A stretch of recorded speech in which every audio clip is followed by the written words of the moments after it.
Yeah, it's interesting because when I was growing up, it was always like the enemies of Christians were Muslims. That's what we were kind of taught. We were Right. always told that.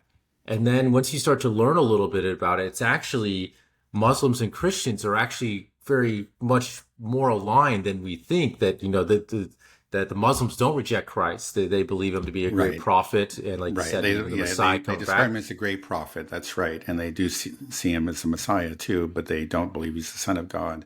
So there, of Right. course, there are huge differences. But yeah, I mean, I've always thought that hyphenated term Judeo-Christianity, which you hear a lot, Judeo-Christian values, it really doesn't make any sense.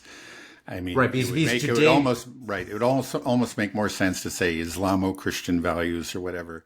That wouldn't Right. make sense either, but it actually would make more sense than Judeo-Christian. Right. I mean, really, the defining thing of Judaism is the rejection of Christ, right? I mean, that's a Right. big pillar of it, right? So Yeah, that right. I that think maybe not the defining, but for some people it is. right. And it is It- obviously part of most Jews think you cannot be a Christian. Now you cannot be a Jew and believe in Christ. That's part of being a Jew is that you reject Christ. And yeah, so but you find these American dispensationalists and the radical Israelis working together, like to bring about the rebuilding of the third temple. One thing that the Americans said, one of the things that has to happen is that a red heifer without blemish is supposed to be sacrificed as part of a ritual purification before of the grounds before the temple can be built. And the actually some American cattle breeders have going back decades actually have devoted themselves to the cause. They're working on breeding the perfect red heifer. And there were a few times there's some excitement. Like every few years you hear about it. It's like a you know a red heifer without blemish was born in such and such a place, and then there's a certain amount of excitement within, extremist Jewish circles and in American dispensationalist circles, and then the news comes out maybe a year and a half later that it sprouted some white hairs on the tip of its tail. So that one's not going to work. I mean, this is the thing is it seems so silly, but it could bring on World War III. It really could. it's crazy because like what you're saying as well, like the whole prediction of being invaded from the north and the south, like Yeah. you can all see it happening. It's almost like, hey, they kind Right. of making the prophecy come true themselves because they're wanting to Yeah. make the prophecy come Yeah. true. Well, the It's thing is, like you have to say for them, it's just like when they first came up with this idea of the Jews returning to their ancient land, it just seemed like a really, absurd notion, right? And then it happened. And, it started happening, back with the Balfour Declaration at the end of World War One, right? And that created a lot of excitement. And because they say, hey, our prophecy really is coming true. And then we had the creation of the state of Israel, in 1948. And then, well, recently we had the capital moved to Jerusalem, thanks to Trump. And, at some point, again, they're kind of helping to make it happen. And, I think increasingly, yeah, I they're don't part of it. understand why they even want it to happen because what they're saying is like it's going to be bad, but we got to do it. A third of the world's Yeah, going to die, and it's right. like, well, I don't. Why do you want that? Yeah, I know. Why? Yeah, Even it's if just the whole thing seems really bizarre and very unchristian in a lot of different ways. It's just that, um, yeah, let me ask you this: do the Jewish Zionists do they believe that there's going to be this apocalyptic event where a third of the world's going to die when they rebuild the temple and sacrifice the red heifer without a blemish? Like, yeah. Well, about the third of the population dying, I don't think so. I think that's a particular interpretation of something from the Book of Revelation. So they don't do that. But there are prophecies in the Old Testament that Jews believe and interpret, in different ways.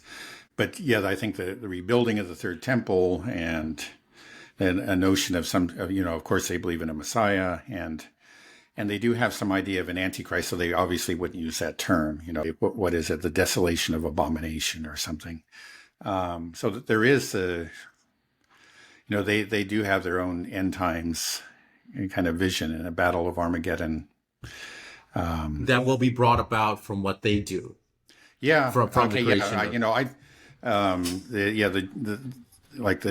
The particular Jewish notions of like what the end times are, that's something that I'm not really up to speed on, but clearly, that at the very least, there is this very strong desire, that's to rebuild the third temple, regardless of the consequences, whether they know if they do it, they're going to probably bring the armies of the entire Arab world against them.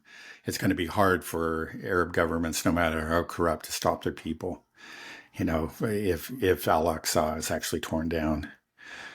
And they know this, and they're ready to bring it back. If that's not apocalyptic, I don't know what is. Yeah, and I think they'll be able to get away with a lot of it thanks to Christian Zionism.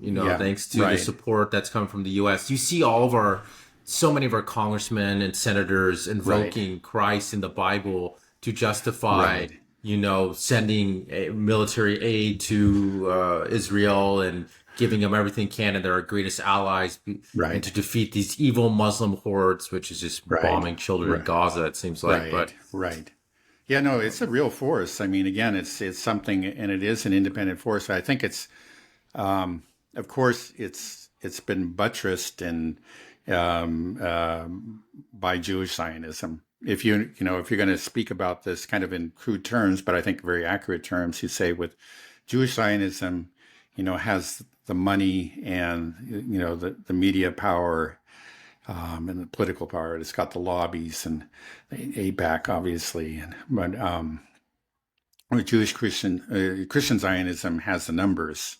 Like Jews are only about 2% of the U.S. population, but Christian Zionists maybe 20%, and it. Yeah, so it's together they make a very, very powerful force within American politics, one that's really doesn't have a counterbalance at the present time. There are a lot of people who are not really Christian Zionists or Jewish Zionists, but there isn't. These people are very serious about what they're doing, and they know There's what their no objectives awareness are. of it. If you're not a Christian Zionist or Jewish Zionist, you're basically just kind of like out of the loop. You're just like, it's actually kind of, I was struck by this, just reading this book here. There are a lot of names that come up, a lot of fundamentalists that were pretty big back in the 1980s or 1990s, and evangelicals and politicians and so forth. Pat Robertson is just one example. And, I knew about these people, but I associated it with just sort of social conservatism. But I didn't understand how, in every case, there was also a very strong Christian Zionist dispensationalist, component. That was a big part of what they were. And in the end, it seems like that's where they've had their impact. To see, the thing is like on all the cultural fronts, they've lost, and they've lost miserably. But when on the question of Zionism, they're winning is right. That's what that's what they see. And I think they see it rightly. And it must be like the rewards are always there when they stand up for, the Jews and, for the Jewish Zionists and support Israel, whatever. They always get a pat on the back, and they get a big fat paycheck from AIPAC, and they get access to, all kinds of people in the establishment.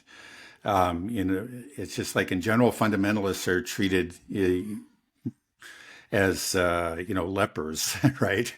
When they're talking about social conservatism, and certainly as they did much more often in the old days. And now I think they just talk less about that, because there just aren't any rewards. They always lose their battles. But they do get very much rewarded for, attacking anti-Semitism and standing up for Israel. And so I think it's just like, if in the old days, a lot of those fundamentalists said they were very, very serious Christians in a lot of ways. One thing, I don't want to mock them. I think, a lot of them were good people who were trying to do the right thing, but it's just a very serious error slipped into their thinking. And it's kind of like a cancer. It's metastasized and it's created this monster that we see So now.